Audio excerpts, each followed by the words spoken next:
നാടൻ മൈലാഞ്ചിയുടെ ഇല കേട്ടോ. അപ്പം കർക്കിടക മാസത്തിൽ മൈലാഞ്ചി ഇല അരച്ച് കയ്യിലിടാന്ന് വെച്ച് കഴിഞ്ഞാൽ പ്രത്യേക രസമുള്ളൊരു കാര്യമാണ്. അപ്പോൾ ഞാൻ തൊട്ടപ്പുറത്തെ വീട്ടിൽ പോയിട്ട് കുറച്ചധികം മൈലാഞ്ചിയുടെ ഇലയൊക്കെ പറിച്ചുകൊണ്ട് അതിൽ നല്ലതൊക്കെ നോക്കി തിരിഞ്ഞെടുത്തിട്ട് നല്ലോണം കഴുകിയിട്ട് അത് അമ്മിക്കല്ലിലേക്ക് അരയ്ക്കാൻ വേണ്ടിയിട്ട് വെച്ച് കൊടുക്കാം കേട്ടോ. കുറച്ച് വെള്ളം തളിച്ച് അരയ്ക്കാന്നുണ്ടെങ്കിൽ നന്നായിട്ട് അരഞ്ഞ് കിട്ടും.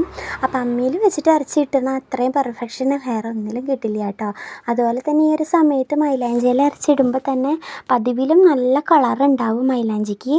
അപ്പോൾ ഇതാ ഇത്രയും കട്ടിയിലായിട്ട് അരച്ചെടുത്തേക്കണം. പിന്നെ വേണമെങ്കിൽ കുറച്ച് വെള്ളം ചേർത്ത് ഒരു ലൂസ് പരിവാക്കാം. അപ്പം ഞാൻ കുറച്ച് വെള്ളം വെച്ചിട്ട് അത്രയും ഒരു ഇതിലാക്കിയിട്ടുണ്ട് കേട്ടോ, അളവിലാക്കിയിട്ടുണ്ട്. എന്നിട്ട് ഞാനൊരു ഈർക്കിൽ വെച്ചിട്ട് കയ്യിലിങ്ങനെ ഇട്ട് കൊടുക്കാട്ട് ചെയ്യണേ. സാധാരണ ഞാൻ രാത്രി സമയങ്ങളിലാണ് മൈലാഞ്ചി ഇടാറ് കർക്കിടക മാസത്തിലൊക്കെ. ഇതിപ്പോൾ ഒരു വൈകുന്നേരം ഒരു 5 മണി നേരത്തൊക്കെ ആയിട്ടാണ് ഞാൻ ഇടുന്നത്. കണ്ട് ഇതുപോലെ ഇട്ടിട്ടുണ്ട്. കുറച്ച് കഴിഞ്ഞപ്പോഴത്തേന് ഞാൻ കഴുകി കളഞ്ഞു കേട്ടോ. അപ്പോൾ സമയം ചെല്ലുന്നവരെ നല്ല നിറമായിട്ട് കിട്ടും. അപ്പോൾ എല്ലാവരും ഒന്ന് ഇട്ട് നോക്കിയോളൂ.